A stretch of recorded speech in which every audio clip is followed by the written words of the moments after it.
En estos tiempos de pandemia hace falta tener algunos consejos sobre la lectura, o qué leer, o que alguien te sugiera, más que consejos, que alguien te sugiera cosas.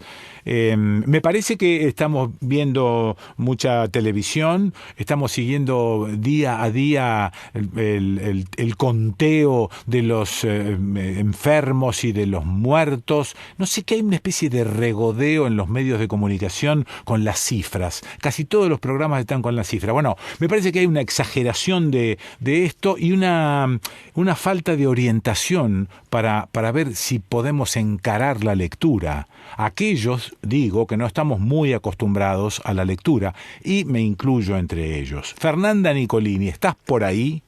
Acá estoy, Quique. Igual me parece que te estás tirando abajo porque sé que sos un gran lector. No, ya bueno. hablamos de tu militancia de los libros gordos. Sí.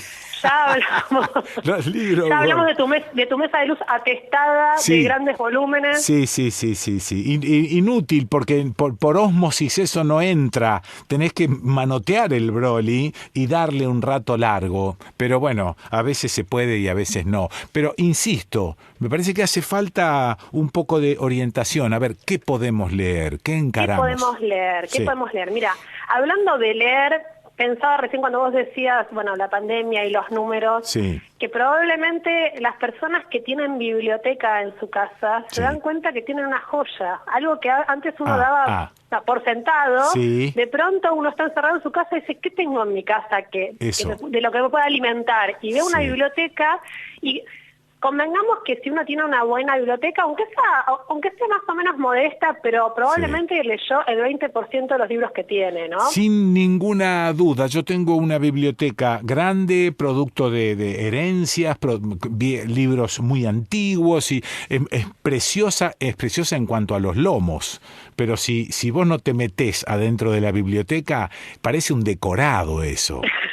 Claro. Porque además yo soy de la idea de que uno tiene mucho más entusiasmo para comprar libros que tiempo para leerlos. Sí, señora. Entonces siempre está ese desfasaje, pero también pienso que la sola compañía del libro, por más Sí. de que esté ahí cerradito y uno no lo abrió, Sí. ya es un 50%, porque en algún momento lo vas a agarrar, y si no lo vas a agarrar vos, lo va a agarrar un amigo, una amiga que entre a tu casa, o Sí. un hijo, una hija, Sí. o quien sea que de algún momento se cruce con ese libro que está a disposición. Sí, un lomo en una biblioteca no deja de ser una provocación. Tal cual. Y hago esta intro de las bibliotecas porque precisamente el libro que te vengo a recomendar se llama Biblioteca Bizarra. Ah. Y es de un autor guatemalteco que se llama Eduardo Halfon. Ajá. ¿Halfon con Eduardo- H? ¿Con H? Halfon con H, H-A-L-F-O-N, Halfon. Ah, ok, sí. Eduardo Halfon es una estrella literaria guatemalteca, una estrella literaria latinoamericana, que acá en la Argentina no fue muy leído porque no estaba editado.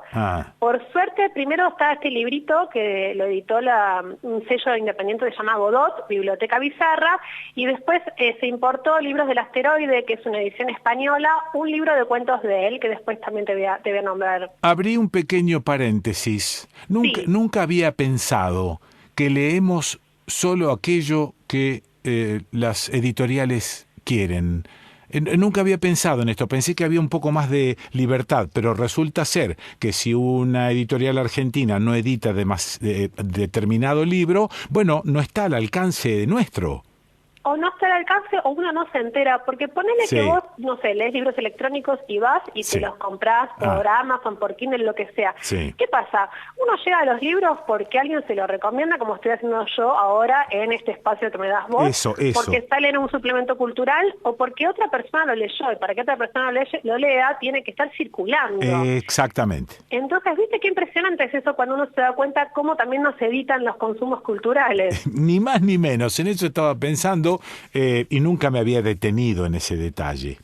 No. Bueno, a mí me pasó cuando llegó a mis manos este librito. Digo librito porque es cortito, tiene pocas páginas, pero es un pequeño gran libro, como dice la contratapa, en un pequeño libro, un gran mundo. Y ahora te cuento por qué. A ver.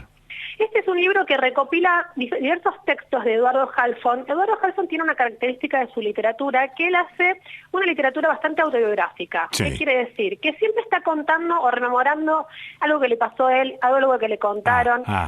él tiene una frase muy hermosa que la pone en uno de sus textos que dice: toda literatura es ficción, pero toda literatura es autobiográfica. Ah, mira. ¿Qué quiere decir con esto? Sí, Que él piensa la literatura como un hilo que va hilvanando memorias, recuerdos, relatos de otros. Por más de que esos relatos sean inventados, porque en la memoria también inventamos cosas. Eso te iba a decir, hay ficción también por ejemplo, en una autobiografía puede haber ficción.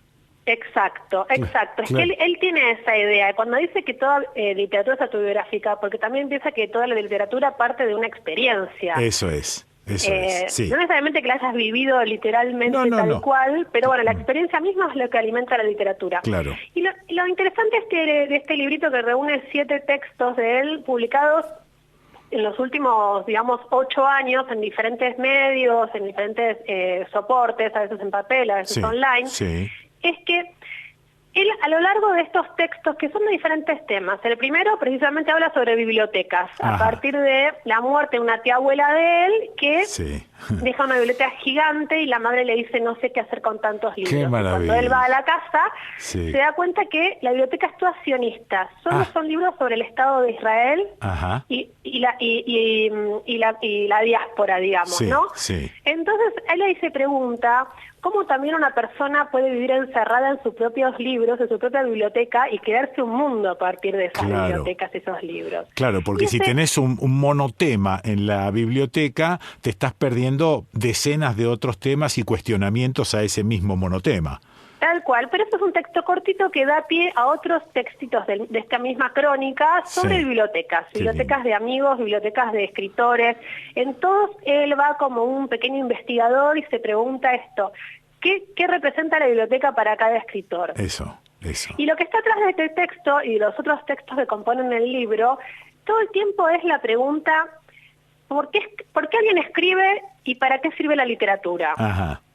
Pero no es que él quiere respondérsela, es como si fuera, ¿viste? Una zanahoria que lo lleva todo el tiempo a ir alrededor de esas preguntas para seguir investigando básicamente en las experiencias de las personas, como lectoras, como escritoras y como traductoras, porque él también es traductor. Muy bien. Y entonces, yo te decía, lo interesante de esto, de que tiene como esta escritura autobiográfica, es que todo el tiempo está como enganchando, ¿viste? Anécdotas de escritores con anécdotas de su propia vida. Experiencias propias con experiencias de la historia de la literatura. Y esto lo hace con este texto sobre bibliotecas. Después tiene un texto mientras él espera la llegada de su hijo. Él tiene 45 años, no pensaba ser padre, y de pronto se encuentra esperando su primer y creo que su único hijo. Y lo hace en paralelo con que él está traduciendo a Carlos Williams. Y es un paralelismo hermoso entre la traducción y esperar a un hijo y traducir un hijo en el mundo. Es bellísimo. Después tiene otro texto sobre recuperar la memoria para recuperar los espacios infantiles y para recuperar la vida de cuando uno es niño. ¿Y por qué traigo este texto? Porque también otra cosa interesante de Eduardo Halfon es que, siendo guatemalteco, de una familia bastante acomodada, a los 10 años se exilió. Imagínate que él vivió toda la época militar y convulsionada de Guatemala después del golpe de Arbenz. La historia de política de Guatemala es muy sangrienta muy violenta. Entonces a los 10 años él se va a Estados Unidos y es como un desterrado, no solo de su tierra, sino también de su lengua. Y acá viene un twist muy interesante de Eduardo Halfon, creo que es lo que a mí más me enganchó, que lo cuenta casi en el último texto, es que él se va a vivir a Estados Unidos, estudia ingeniería y hasta los 25 años no lee un solo libro de literatura, ni uno. Ni uno. Estudia ingeniería, después se va a trabajar con su padre a una fábrica y demás, un tipo todo duro, ciencia dura, digamos. Ciencia dura. ¿Qué pasa? Un padre bastante autoritario por lo que cuenta él, empieza a hacerse preguntas sobre la vida, existenciales, y siendo tan duro, en vez de ir al psicólogo, dice él, compra libros. Se anota en filosofía, y en ese momento la carrera de filosofía estaba con la carrera de letras. Y descubre la literatura y le cambia la vida. Maravilla. Y empieza a leer un libro por día. Y en 5 años se convierte en escritor y la rompe. Entonces, todo este twist, todo esto en este pequeño librito pasa. No solo te enteras de la vida de un escritor como él, sino que también te vas enterando como de cositas de la historia de Guatemala, de sus antepasados que huyeron del Holocausto. Hay un montón de datitos interesantes y además de libros, autores, ¿viste cuando un texto te trafica información que subrayás y decís, che, quiero leer este autor que no lo tengo, quiero releer este libro de Chekhov, quiero releer este cuento? Bueno, todo eso en Biblioteca Bizarra de Eduardo Halfon, que la verdad es que si tiene posibilidad, si se lo cruza en una librería virtual, porque ahora compramos todo por internet ahora. Sí, señora. Péguenle una leidita, porque me parece que si uno es apasionado de los libros, de la literatura, de las bibliotecas y de este misterio que es leer y escribir literatura, es realmente muy emocionante leerlo. Me quedé anclado en lo del misterio y me quedé anclado en el desarrollo de la vida de este escritor y cómo él descubre, o la literatura lo descubre a él, no lo sé, pero que pasa un montón de años de su vida muy lejos de la literatura y de golpe accede a ella y encima se transforma en un escritor. Esto me lleva a pensar que ya uno nace escritor, como uno nace músico, como uno nace pintor, como uno nace albañil, uno nace alguna cosa. Puede ser, ¿viste? Yo creo que por esa pregunta de él, ¿por qué alguien escribe? Creo que se la sigue haciendo él, como diciendo, yo siempre fui escritor, y no lo supe. Para mí eso es un misterio, que yo no sé si... Sí, un misterio, sí. Sí, yo no sé si todos podemos ser todo y depende qué es lo que nos pone a mano, que desarrollamos. Sí. O si ya veremos con un chip en nuestro genoma humano. Qué bárbaro. ¿Viste? Y no sé, Quique, por ahí vos hubieras sido un excelente pintor y bueno, te dedicas a otra cosa, a no ser que pintes también. No, pero es un misterio, vamos a dejarlo ahí. Es un misterio. Vamos a ahondar.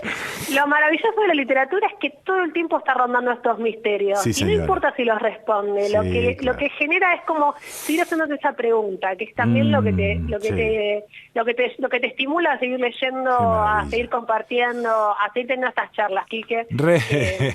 Tal cual, ¿viste? Que nos sacan, sacan de los números de los enfermos y de los contagiados. Eso. Repetime título y autor.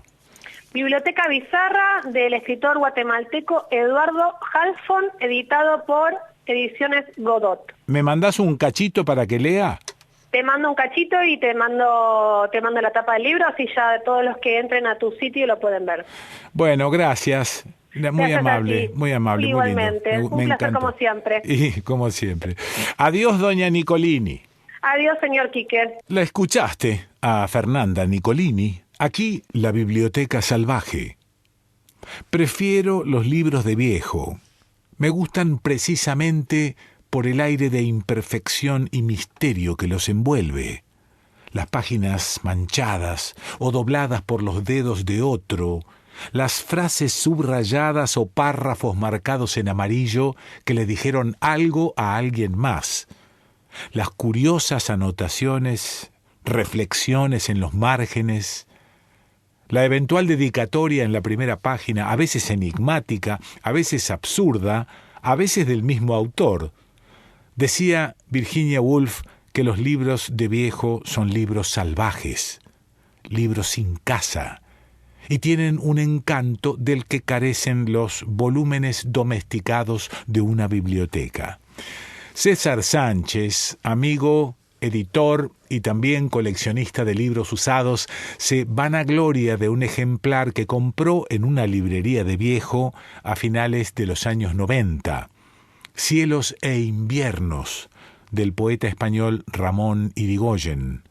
Un libro publicado por Hiperión, cuando Hiperión se jacta, mi amigo, aún publicaba en offset mate sin plastificar. En la primera página Irigoyen escribió a Manuel Vicent por tantas horas de lectura dichosa.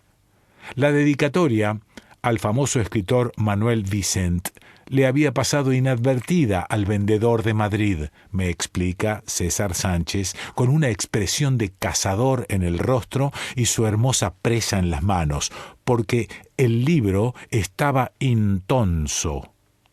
A otro amigo, Raúl Eguizábal, le gusta buscar libros de viejo los domingos en la mañana en El Rastro de Madrid.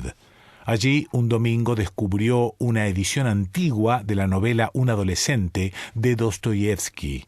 Me contó Eguizábal que no se decidía a comprarla porque el vendedor solo tenía el primero de 2 tomos, pero que la decisión se le hizo muy fácil al descubrir que adentro, en la portada interior del libro, estaba la firma del gran poeta español Vicente Aleixandre, y abajo en su misma letra el año 1928.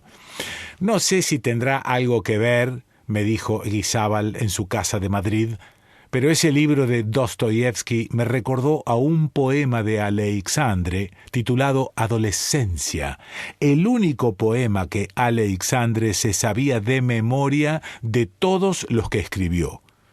Luego, aún de pie, mientras liaba hebras de tabaco, Eguizábal me contó que aquel domingo, caminando unas horas más tarde en la cuesta de Moyano, encontró y compró el segundo tomo de la novela de Dostoyevsky. Eduardo Alfón.